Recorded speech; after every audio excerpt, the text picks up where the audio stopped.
that, what year were you born, Mr. Lishan, and where did you grow up? I was born in 1927, the 18th of April. Right. I attended Tabakita School. Okay. My father was an overseer on Santa Rita Estate. Okay. Santa Rita. And from there, I take the job. Right. But where's the Santa Rita Estate? That is on the going up to Tabakit. Okay. When you pass Guaracara. Right. Okay. And that is where my old man was in charge of that estate. Okay. And from there, we used to go to Tabakit, walking to school every morning, 4.5 miles, you know. Wow. We used to walk back. And this is a cocoa estate? A cocoa estate? Cocoa estate. Okay, so you grew up, how old were you when you took over as the overseer? 19. 19 years old. So yeah. Talk to me, what did that job entail, being an overseer on a cocoa estate? Well, you have people to see about picking the crop. Right. And preparing it for shipment. Right. Right. Where was it shipped to? Where did it ship to, the cocoa? We used to send that to Port of Spain and CPA. And from there, CPA bag it again, and then they send it away. And then pay the estate. Right. Okay. And where did they send the cocoa? To England? Yeah. And from there, they refined it into chocolate. That's right. Right. Okay, so walk me through the process, of cocoa production from the beginning. How would you summarize the process of cocoa production? Well, we have the rodman, we call them rodman, to pick the cocoa. Right. And when they pick that cocoa, they crack it. And then we sweat that. Okay. Right? And when we sweat that. What does it mean to sweat the cocoa? Well, the cocoa from the tree, we have to crack the pod and take off the seed. Right. No, you can't write that. No, I think right. Yeah. Take off the seed and put it in the sweat box. Okay. You have to sweat that for 9 days. Every other day you turn it. Okay. Right?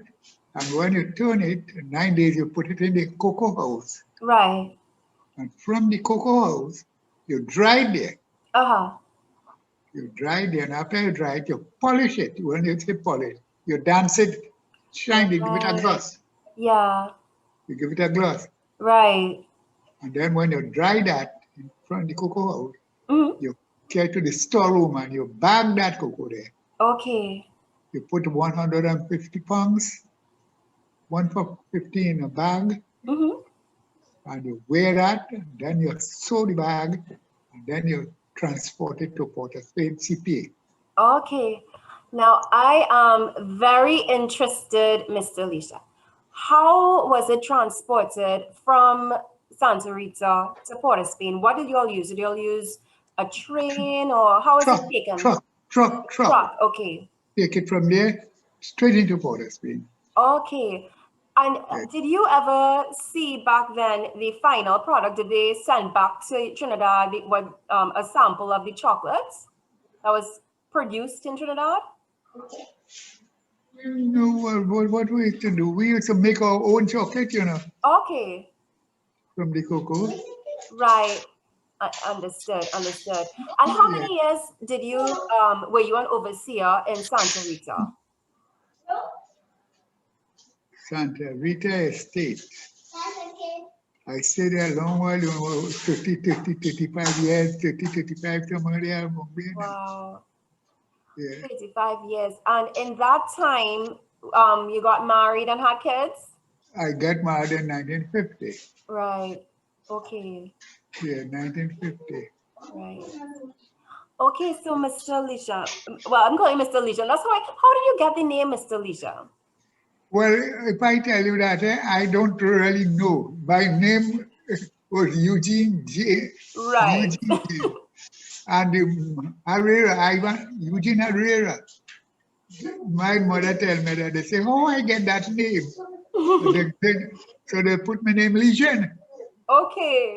But my right name is Eugene James. Eugene James. Okay. So because I am so accustomed calling you Mr. Leisure for years. Yes, yes. And then I was surprised to find out that your name is Eugene James. But Eugene James. yes. So what brought you to Gordon Village? What transfer from La Vega estate? They put me in charge of that estate. There In was a charge big of which estate? Tortuga estate. Okay. That was a big estate, you know.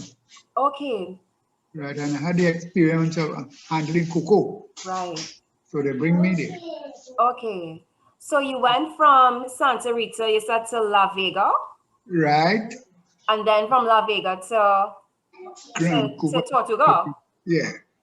All right. Now, I am familiar with Tortuga as of the past 20 years, having moved to this area. Yeah. Where exactly in Tortuga was the cocoa estate? Tortuga? Where in Tortuga, where was the cocoa estate in Tortuga? Gordon Village, they had a cocoa estate in Gordon Village and a cocoa Tortuga. Right. Is it the estate that, where we have the shortcut road? Right, both sides. Okay. So it's more or less, it still has a lot of, some cocoa there. Yeah. Right, still, right. Yeah. There was a period of time when the cocoa was, really flourishing in Trinidad. The late 1900s, the late 1800s into the early 1900s was really flourishing then. I'm guessing when your dad especially was an overseer, that was a point in time when we were really thriving with cocoa. Right. What is your view on the cocoa estate as of now, like nowadays in Trinidad and Tobago? And what do you think could be done to make it better? I feel if they go back to cocoa, they'll be successful with it, It will come back. Right. Yeah. And what makes cocoa so easy to grow in Trinidad? Soil, you have good soil here for that, chocolate soil. Talk to me about your family life. How many children have you had? 9. 9 children. And where are they now? Are they all in Trinidad or are they? All in Trinidad. Okay. Big. Any of them took over as overseers from you? No. So you're 94 years old. Yeah. They always ask these questions, Mr. Leisure. Is it in your genes? Did your parents also live very long? Or what do you think accounts for you living to the wonderful age of 94 so far? I don't know. My father lived 80-something years. Mother lived 80-something years. And I am 94 years. Wow. And what accounts for you living 94 years? Well, young? My children ask me that. Yeah. I say, well, I eat good. Eat a lot of provision and drink a lot of rum too. Oh, eat a lot of provision and drink a lot of rum. No. Take a lot of exercise, not only over sit down there, walk in the field, go up and down the hills. Thank you. Keep active. Yeah. And keep a good mind. That's right. Yes, I agree with you. Yeah. I agree with you. That's great advice, Mr. Alicia. But I just want to say that it is a pleasure having this opportunity to talk to you, Mr. Alicia. I want to thank you very much for agreeing to do this. You look well, you look wonderful. And, I want to publicly thank you for being such a great person, because I have known you a couple years now, and every single time I see you, you always greet me with this warmth and this happiness and joy. So thank you, Mr. Leisure, because you always lift my spirits. Right. And you know, I love your personality, and I know you ain't gonna change. So yes, but on behalf of me and my team, you know, we just want to say thank you for saying yes and coming out today and doing this interview, Miss Alicia. Thank you very much. Thank you.